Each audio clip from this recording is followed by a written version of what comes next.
वही जो अपनी तकदीर बदल दे। कल क्या होगा कभी मत सोचो, क्या पता कल वक्त खुद अपनी तस्वीर बदल दे।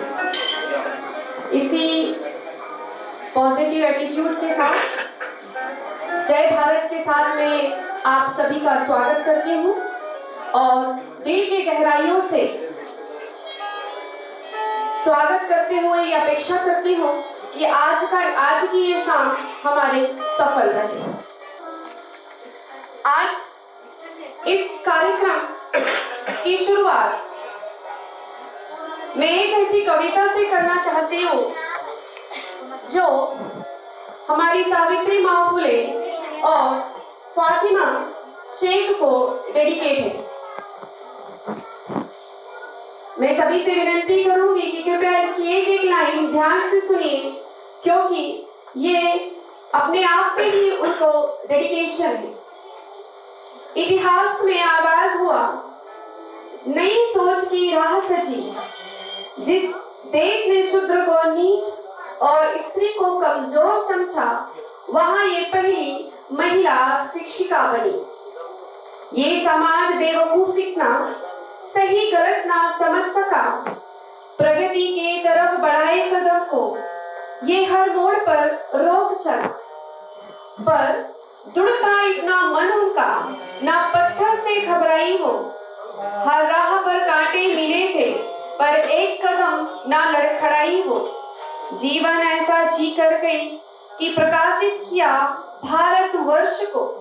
बाल हत्या प्रतिबंधक गृह की स्थापना कर बन गई एक मिसाल वो। शब्द के समुद्र में जाकर वो चुल्लाती थी मोती की भावनाओं को।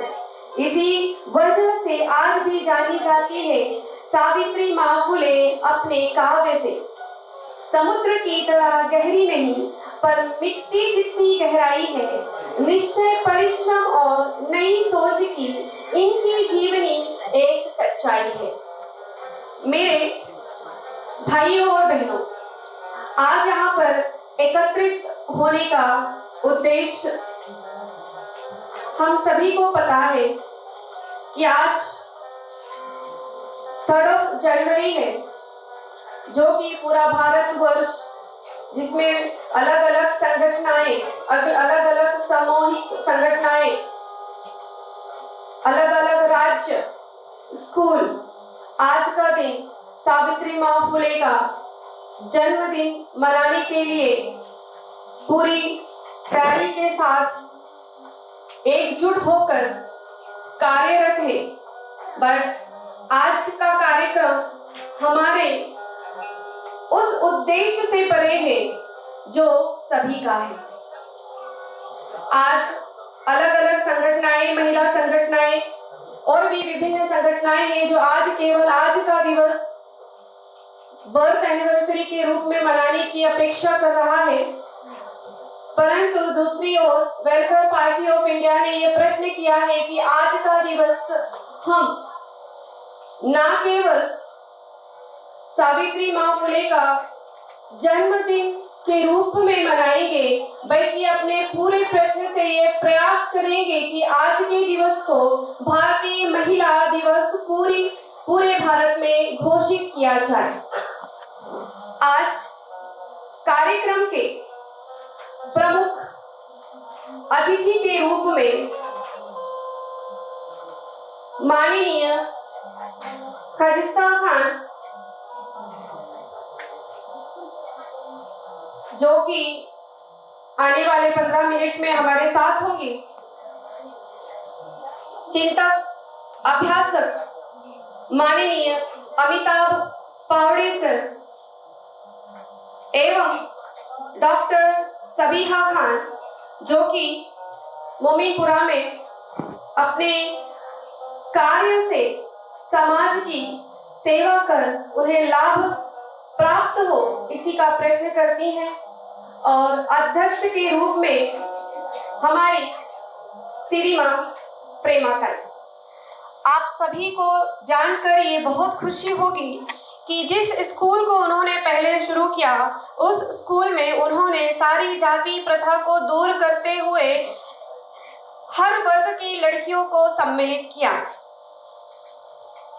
पहले इस स्कूल में केवल 6 लड़कियां थीं, जिनमें से 4 ब्राह्मण थी, 1 धनगर और 1 मराठा थी। और आज इस हॉल में हमने उनका प्रतीकात्मक रूप सादर करने के लिए उन्हें आमंत्रित किया है। तो मैं हमारी नन्ही बालिकाओं को स्टेज के समक्ष आमंत्रित करूंगी। वे हैं अन्नपूर्णा जोशी। ये वे बालिकाएं हैं जो हमारी माँ सावित्री बाई फुले के स्कूल में थी। सुनीता मोकाशी, दुर्गा देशमुख, माधवी धत्ते, सोनू पवार और जानी कर्णी।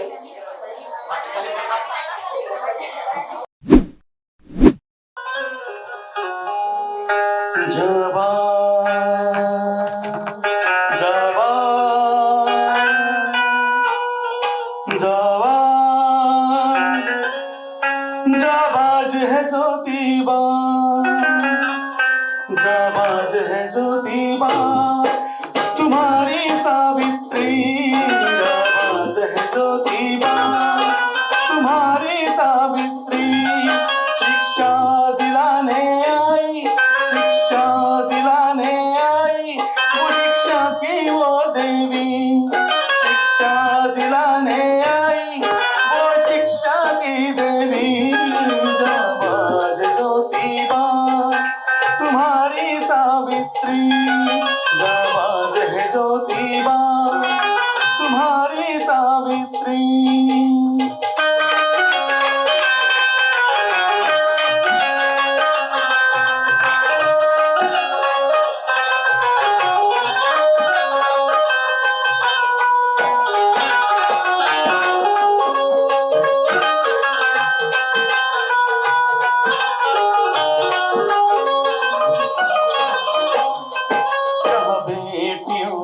बदतर हालात ऐसी थी, जहाँ बेटियों की बदतर हालात ऐसी थी। पशुओं से भी थी बदतर थी जिंदगी उनकी। पशुओं से भी थी बदतर वो जिंदगी उनकी। ओ मानव तू बता, तू बता, क्या गुनाह था मिली जो उसको ये सजा। क्या गुनाह मिली उसे जो उसको ये सजा। जाबाज जाबाज जाबाज है ज्योतिबा, जाबाज है ज्योतिबा, तुम्हारी सावित्री। जाबाज है ज्योतिबा, तुम्हारी सावित्री।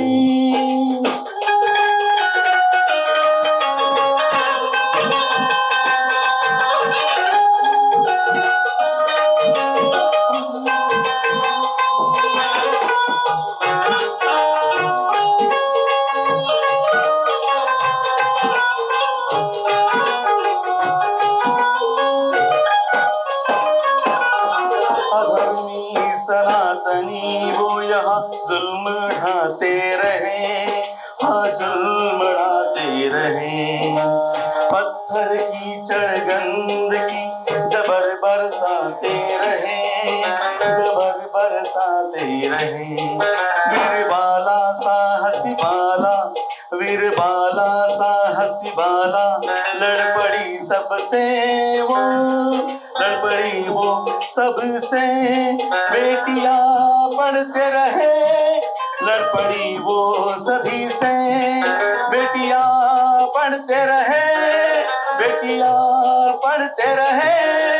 उसकी दहाड़ से भी विधवाएं जाग उठी, उसकी दहाड़ से ही विधवाएं जाग उठी, विधवाएं जाग मांगुती जाबाज जाबाज जाबाज जाबाज है ज्योतिबा जाबाज है ज्योतिबा तुम्हारी सावित्री जाबाज है ज्योतिबा तुम्हारी सावित्री शिक्षा दिलाने आई वो शिक्षा की देवी शिक्षा दिलाने आई वो शिक्षा की देवी दामाद है दामाद है दामाद है दामाद है ज्योतिबा तुम्हारी सावित्री दामाद है ज्योतिबा तुम्हारी सावित्री तुम्हारी सावित्री तुम्हारी सावित्री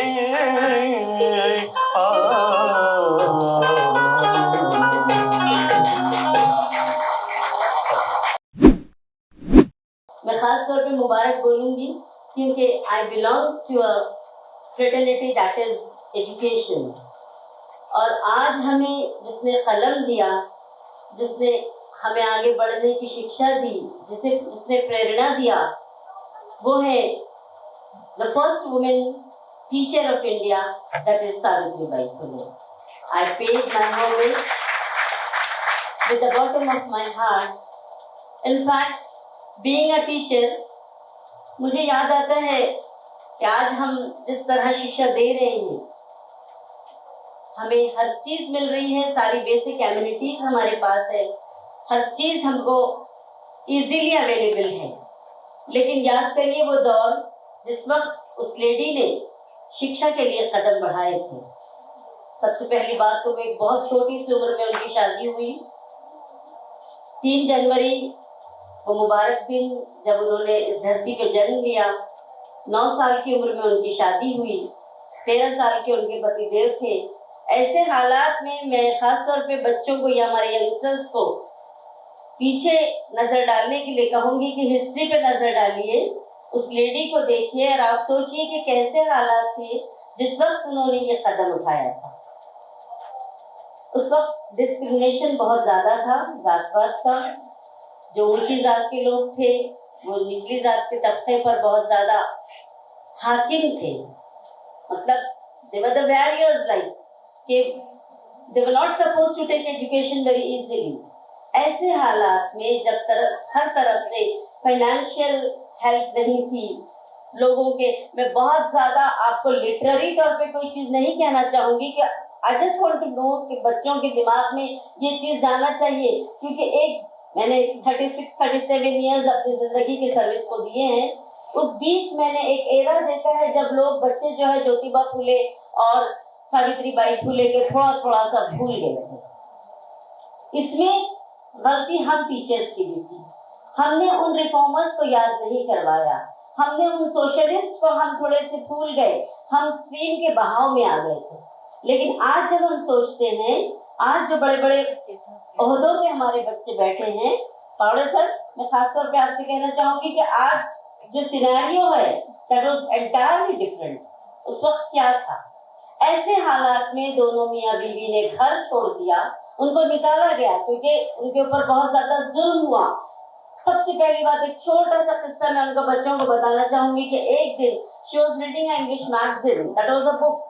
एक बुक लेके सावित्रीबाई फुले बैठी थी और वो उस पेज को पढ़ रही थी किसी अंग्रेजी के। उनके फादर आए और उन्होंने उनके हाथ से तेजी से वो किताब लिया और छीन के फेंक दिया और कहा कि आप ये नहीं पढ़ सकती, तुमको एजुकेशन नहीं लेना है, तुमको शिक्षा ग्रहण नहीं करना है। उसी दिन उन्होंने ये निश्चय किया, ये प्रण लिया कि मुझे अब आगे जाके किसी भी तरह जिंदगी में एजुकेशन यानी शिक्षण हासिल करना है। And salute to those moments. अगर वो मोमेंट उनकी लाइफ में नहीं आता तो she would not have done that way, जिस तरीके से वो चली। और ये एक बहुत कोइंसिडेंट है कि उनको हस्बैंड भी मिले तो जिन्होंने उनको पूरा मॉरल सपोर्ट दिया। शुरू में फुले जी ने उनको ट्रेनिंग्स दिलाई, उसके बाद में एजुकेशन की ट्रेनिंग्स उस जमाने में लेना सिर्फ मिशनरी स्कूल का ही एक मतलब वही ले सकते थे, बाकी किसी को अधिकार नहीं था। पर एक कहावत है कि there is always a woman behind the success of a man, but यहाँ ज्योतिबा फुले ने उनके पीठ के पीछे खड़े रह के इस बात को साबित किया कि no, there is a man always there behind the success of a woman, and he proved that. बहुत से कम स्पैन में उन्होंने 18 स्कूल एजुकेशन इंस्टीट्यूट्स खोल लिए, उसके बाद जगह जगह उन्होंने लेडीज के लिए ट्रेनिंग सेंटर्स खोल लिए। यहाँ तक कि मैं आपको बताऊं, आपने मेरा इंट्रोडक्शन सुना है, उसमें मैं एज ए AI कोऑर्डिनेटर मैंने वर्क किया है NMC में। AIE कोऑर्डिनेटर होता है ऑल्टरनेट इनोवेटिव एजुकेशन, जिसमें हम स्कूल से बाहर आउट ऑफ स्कूल चिल्ड्रन को हम एजुकेशन देते हैं। ये जो बेगर्स होते हैं, जो सिग्नल पे खड़े हुए बच्चे होते हैं, जो रेलवे स्टेशन के बच्चे होते हैं, उन बच्चों के लिए मैंने सेंटर्स खोले हैं। मैंने आपको एक एरिया है अपना नॉर्थ नागपुर में, जहाँ पे हमारे वो बच्चे रहते हैं जिनको के मतलब रिमांड होम में रखा जाता है, वो उन बच्चों को मैंने वहां जाके उनके सेंटर्स खोले हैं। वो बच्चियां जो घर से भाग जाती हैं, जिनको कोई प्रोटेक्शन नहीं होता है, उनके लिए हमने वहाँ सेंटर्स खोले।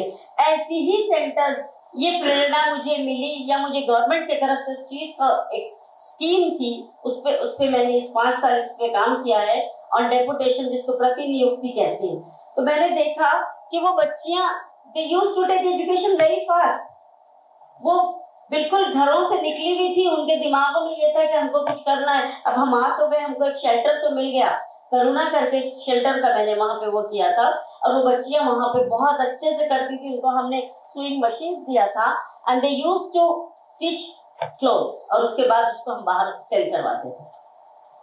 अनफॉर्चुनेटली हमारी गवर्नमेंट की कुछ स्कीम्स होती हैं ऐसी, या गवर्नमेंट के आप कह लीजिए उसको उनके जो भी रहते हैं उसकी वजह से वो बहुत साल तक वो स्कीम काम नहीं करी। हो सकता है अभी हमारी ये नई गवर्नमेंट उसके लिए कुछ करे, लेकिन उस वक्त मैंने उस काम को किया, मुझे बड़ी खुशी हुई, और कहीं ना कहीं मुझे लगा कि मैंने सावित्रीबाई के सपनों को साकार किया है। उसमें मेरा 1% भी अगर है तो मुझे बहुत, that is a matter of pride for me.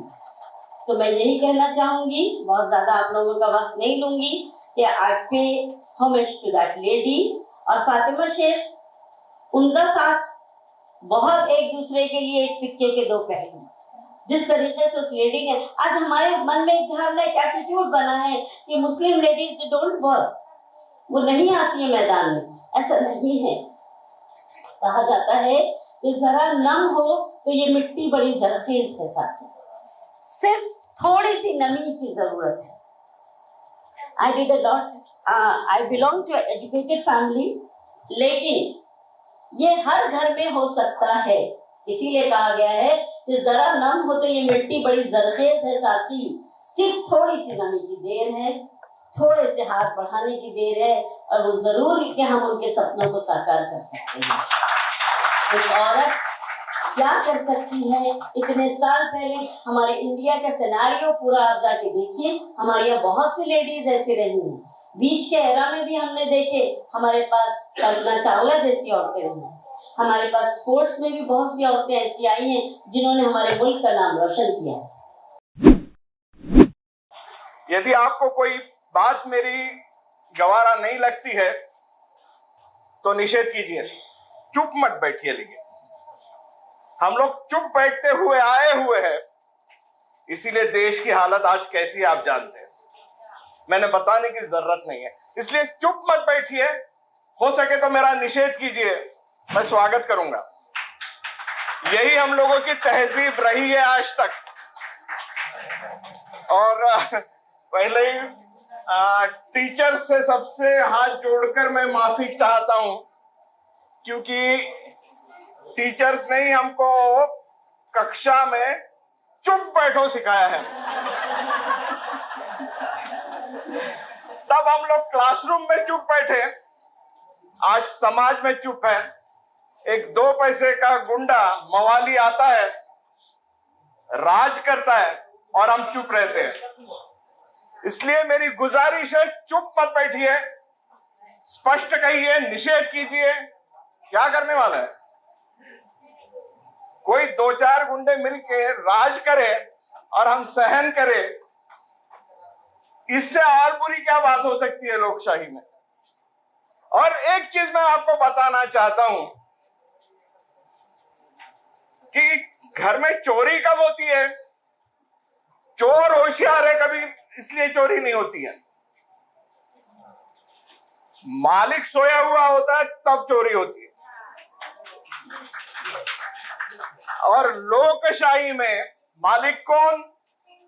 लोग। तो मेरी कोशिश यही रहेगी कि आपको जगाता रहूं। आप सोने की कोशिश कीजिए, मैं फिर भी जगाता रहूंगा।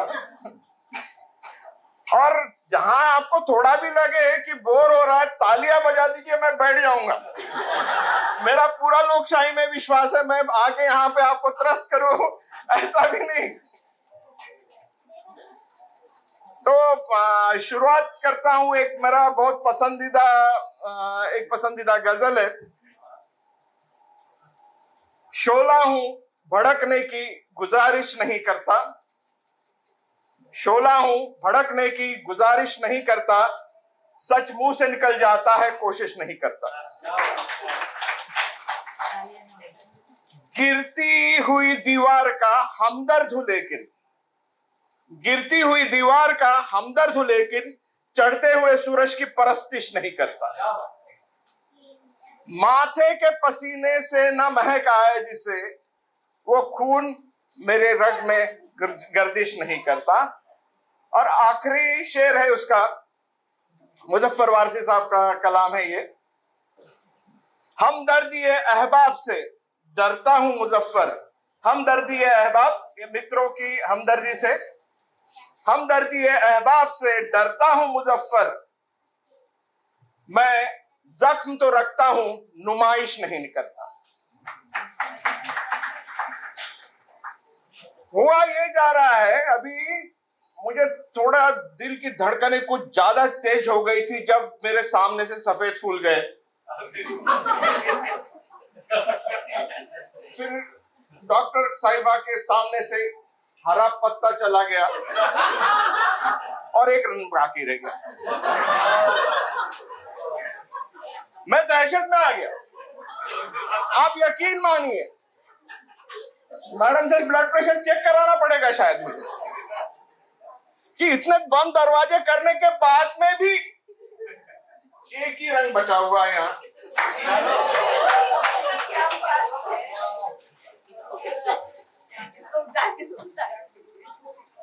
और देखिए क्या होता है। अभी मैं आपसे कुछ सवाल पूछना चाहता कि जब तक आप पार्टिसिपेट नहीं करेंगे तो फिर देश कैसे आगे बढ़ेगा? एक सिंपल सा जवाब दीजिए मुझे। हमारे देश का झंडा क्या है? क्या कहते हैं आप लोग से? हाँ, रंग कितने हैं उसमें? नहीं, हाँ। वहां पे भी एक रंग खा जाते हो आप लोग। 4 रंग है और उसमें जो सबसे बड़ा अच्छा जो आपसे मेरे से जुड़ा हुआ है वो रंग कौन सा है? नीला। क्योंकि हम लोग ब्लू कॉलर्ड लोग, कष्टकरी मेहनत करने वाले कौम है। लेकिन वो रंग को आज ही नहीं, हजारों सालों से शूद्र कहकर या फिर उसको हीन समझकर ब्लू कॉलर लोगों को काटा गया है यहाँ। और आप और हम तो सुविद्य है, समतावादी है, लेकिन फिर भी हम लोग वो एक रंग खा जाते हैं, कहते 3 ही रंग है। मैं हरदम कहता हूं नहीं भाई 4 रंग है, मुझे 4 दिखाई देते, मेरी आंखें खराब है, इतना मोटा चश्मा पहनता हूं इसीलिए शायद 4 रंग मुझे दिखते हैं। मैं चाहता ये हूं कि हकीकतें हैं जो छोटी छोटी चीजों में छुपी हुई है, जहां से अन्याय शुरू होता है। अभी सोशलिज्म का जिक्र हुआ, बहुत मुख्तसर सा हुआ, एकदम थोड़ा सा हुआ, और बहुतांश हम लोगों में से सभी पुरस्कृत हैं सोशलिज्म का। अच्छी बात है, होना चाहिए। पिछले 75 सालों में से अभी 10-12 7-8 साल छोड़ दीजिए, सोशलिज्म ही सत्ता में था। क्या आपने इस व्यवस्था, सोशलिस्ट व्यवस्था से कभी पूछा कि सोशलिज्म है, समता है, तो 1% लोगों के पास ही इस देश की 57% संपत्ति कैसे गई? 1% लोगों के पास में इस देश की 57% संपत्ति गई हुई है। क्या समतावादी, समाजवादी संविधान को यह मंजूर था? यह सवाल खुद को आप पूछते चलिए। समाजवादी व्यवस्था थी तो इतनी संपत्ति एक जगह कैसे गई? आज क्या हालात है? 80 करोड़ लोगों को साल भर के लिए अनाज फोकट बांटा जा रहा है। क्या मायने निकलते हैं इससे कि इस देश की 140 करोड़ लोगों की जनसंख्या में से 80 करोड़ लोग ऐसे हैं जिनके हाथों को काम नहीं और वो अपना अनाज तक खरीद सकते नहीं है। क्या यह समाजवाद है जो हमारे प्रियम्बल में लिखा गया हुआ है? Secular socialist democracy. आप फिर भी खामोश है। आप भी खामोश है, मैं भी खामोश है। मैं चिल्ला देता हूं, लिख लेता हूं समाचार पत्रों में, लेकिन हम लोग सब सोए हुए।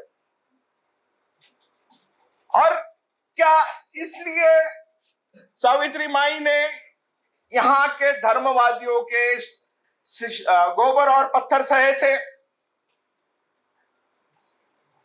मुझे बहुत आनंद है कि आज फातिमा माई का फोटो यहां लगा हुआ है।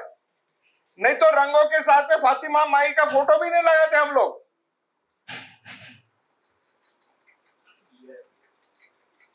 इसीलिए मैं आपसे गुजारिश करता हूं कि थोड़े जागिए। और मैं परसों के दिन अभी पुणे गया हुआ था। अंतरजातीय और अंतरधर्मीय विवाहों की एक कॉन्फ्रेंस हुई थी। वहां पे सत्य शोधक मुस्लिम समाज के शमसुद्दीन तामोड़ी साहब थे।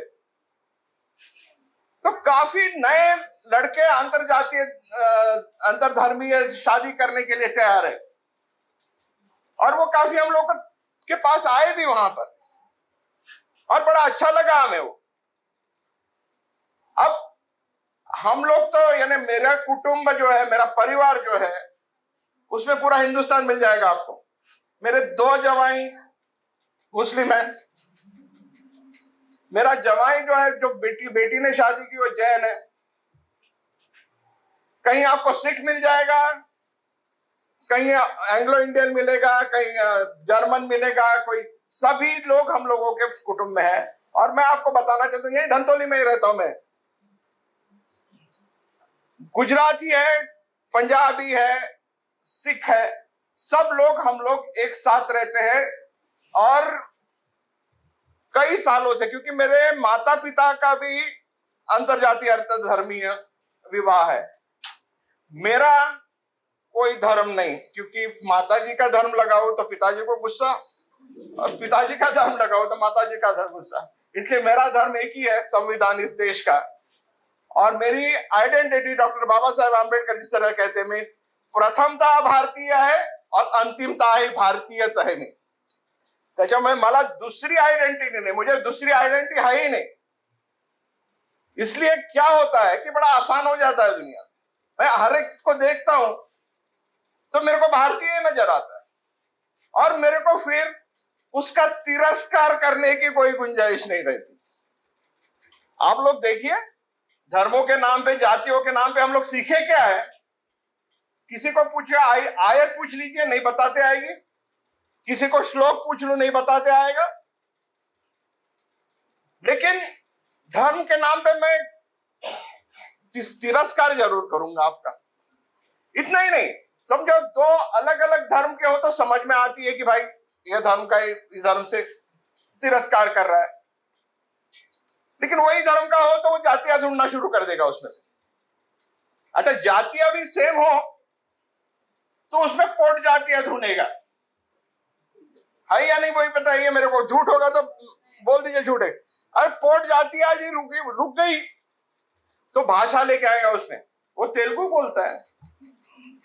अरे वो फलाना झाड़ी पट्टी का है। अरे कारण ढूंढते हैं हम लोग एक दूसरे का हेट करने के लिए, तेज तिरस्कार करने के लिए कारण ढूंढते हैं। अरे भारतीय बनके एक दूसरे का प्रेम तो करो। एक वैसे मैं एक अस्मिना मैम के साथ में अभी जो बात हुई सुशील साहब की, मुझे थोड़ा अचरज होता है, क्षमा करें मैं कड़वा बोलता हूं, मैंने बताया कि सच बोलूंगा। देखिए, किसी के गिरने पे या किसी के गलत होने पे या किसी का नुकसान होने पे यदि हम लोगों को हंसी आती है तो हमारी मानसिकता वाकई बीमार है। किसी का घर जल रहा होगा और आप ताली बजा के देखिए कैसा दिखेगा। गलतियां किस इंसान से नहीं होती, एक आधा इंसान दिखा दीजिए मुझे। गलतियों में हम लोगों ने, हमारे अपने लोग हैं ना, अपने भारतीय लोग हैं ना, ये तो गलतियों को तो संभालना चाहिए हमने आपने। हंस के और बेजार करना होता ये है कि आप क्लास को इमेजिन कीजिए। मैं हरदम उदाहरण देता हूं वो कि आपका जो गणित का शिक्षक था वो इतना बड़ा, हाथ में एक डंडा, आए बराबर जोर से दहशत फैलाना, मैं उसको सबसे बड़ा दहशतवादी कहता हूं। और चुप बैठ। अरे मैथ्स के क्लास में मेरे यहां तक डिफिकल्टीज आई, लेकिन वो दहशत के मारे मैंने पूछी ही नहीं। और उसमें द वे ही ह्यूमिलिएट्स, आपको इतना सा नहीं आता, अरे नहीं आता इसीलिए तो आपको पगार मिलती है भाई। माता सावित्रीबाई फुले का जन्मदिन और इस उपलक्ष्य में being a first teacher in our Bharat, she was dedicated for the education. आपका योगदान और आपके साथ फातिमा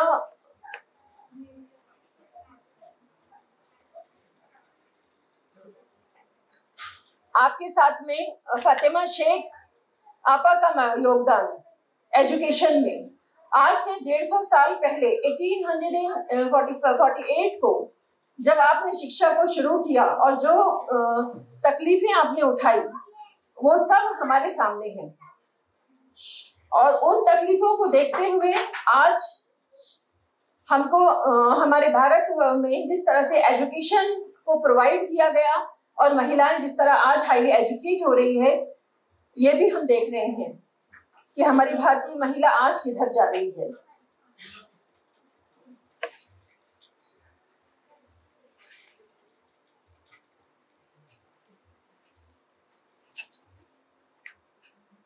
स्टेज पे मौजूद हमारे डिग्निटरीज, हमारे खास मेहमान खजिस्ता मैडम और अमिताभ पावड़े सर, और हमारी इस प्रोग्राम की अध्यक्षा मोहतरमा सिनेमा प्रेमा जी,